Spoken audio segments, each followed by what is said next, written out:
Praise the Lord. ദൈവ സാന്നിധ്യം ഈ പ്രഭാതത്തിൽ എല്ലാവരുടെ മേലും ദൈവം ഇന്ന് വെളിപ്പെടുത്തുമാറാകട്ടെ.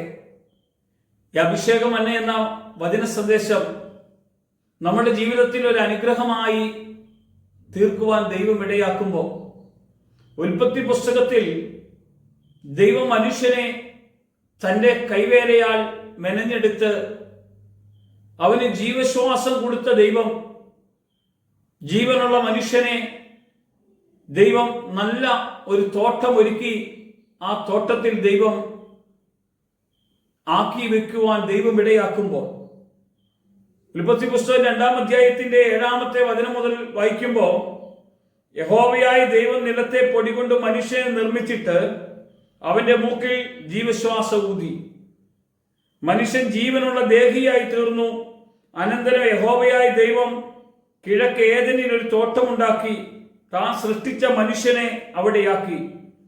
ഇവിടെയാണ് ദൈവം ഏദൻ തോട്ടത്തിലാക്കിയിട്ട് ദൈവം ചെയ്ത വലിയൊരു പ്രവൃത്തി കാണാൻ കഴിയും. 9 മുതലുള്ള വചനഭാഗം നോക്കാം. കാണാൻ ഭംഗിയുള്ളതും തിന്മാൻ നല്ലതും ഓരോ വൃക്ഷവും തോട്ടത്തിന്റെ നടുവിൽ ജീവവൃക്ഷവും നന്മതിന്മകളെ കുറിച്ചുള്ള അറിവിന്റെ വൃക്ഷവും യഹോവയായ ദൈവം നിലത്തു നിന്നും മുളപ്പിച്ചു. 2 വൃക്ഷങ്ങളെ നമുക്ക് കാണാൻ കഴിയും. ഒന്ന്, കാണാൻ ഭംഗിയുള്ളത്, തിന്മാൻ നല്ല ഫലമുള്ളതുമായ ഓരോ വൃക്ഷവും ജീവന്റെ വൃക്ഷവും കാണാൻ കഴിയുന്നു. ഭംഗിയുള്ളത് തീർച്ചയായിട്ടും ഈ ലോകത്തിൻ്റെതാണ്. ഈ ലോകത്തിൻ്റെത് നമ്മുടെ മുമ്പിൽ കാണുമ്പോൾ അത് എത്രയോ മനോഹരമാണെന്ന് നമുക്ക് തോന്നാനും അതിലേക്ക് ആകർഷിക്കുന്ന വിധത്തിലേക്കാണ് കടന്നു പോകാൻ ഇടവരുന്നത്. എന്നാൽ 2 വർഷത്തിൽ 2-ാമത്തെ വർഷം ജീവവൃക്ഷവും നന്മതിന്മകളെ കുറിച്ചുള്ള അറിവിന്റെ വൃക്ഷവും യഹോവയായ ദൈവം നിലത്തു നിന്ന് മുളപ്പിച്ചു. കണ്ടോ ദൈവം ചെയ്ത കാര്യം? ഇതിലെ തോട്ടത്തിന്റെ നടുവിലെ വൃക്ഷത്തിന്റെ ഫലം തിന്നരുത്, എന്നാൽ നന്മതിന്മകളെ കുറിച്ചുള്ള അറിവിന്റെ വൃക്ഷത്തിന്റെ ഫലം തിന്നരുത്, തിന്നുന്ന നാളിൽ നീ മരിക്കും. യഹോവയായ ദൈവം അവരോട് പറഞ്ഞത് മനോഹരമായ തോട്ടം ഒരുക്കി കൊടുത്തു. തോട്ടം നനയ്ക്കാനുള്ള നദിയും എല്ലാം ദൈവം ചെയ്തു കൊടുത്തു. എന്നിട്ട് ദൈവം ഒരു കാര്യം പറഞ്ഞുള്ളൂ, നന്മതിന്മകളെ കുറിച്ചുള്ള അറിവിന്റെ വൃക്ഷത്തിന്റെ ഫലം തിന്നരുത്, തിന്നുന്ന നാളിൽ നീ മരിക്കും. ഇത് ഭക്ഷിച്ച ശേഷമാണ് ആദവും ഹവ്വയും തോട്ടത്തിൽ നിന്ന് പുറത്തേക്ക് പോകാൻ ദൈവം ഇടയാക്കിയത്. അരുത്, ചെയ്യരുത്. ഇന്നും കർത്താവ് പറയുന്ന ഒരേ ഒരു കാര്യം അതാണ്, ചെയ്യരുത്, പാപം ചെയ്യരുത്. പാപം ചെയ്യുമ്പോൾ ദൈവത്തിന്റെ തേജസ്സാണ് നഷ്ടപ്പെടുന്നത്.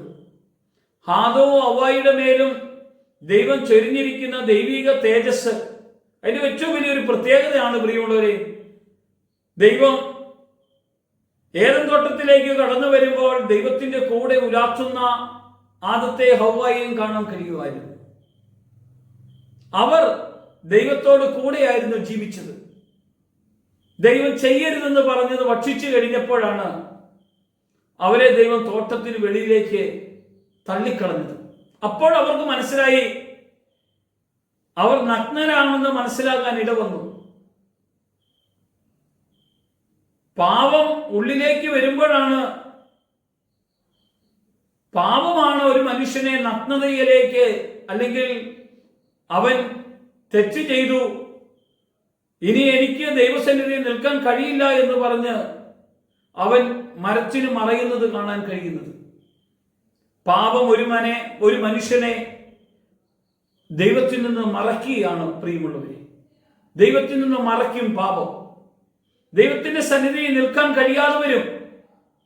ആദം ഹവ്വ ദൈവത്തിന്റെ മുമ്പിൽ നിൽക്കാൻ കഴിയാതെ വന്നതുപോലെ നമ്മളും പാപം ചെയ്താൽ ദൈവസന്നിധിയിൽ നിന്ന് അകന്നു മാറും. അതുകൊണ്ടാണ് പറഞ്ഞത് എല്ലാവരും പാപം ചെയ്തു ദൈവ തേജസ് നഷ്ടപ്പെടുത്തി.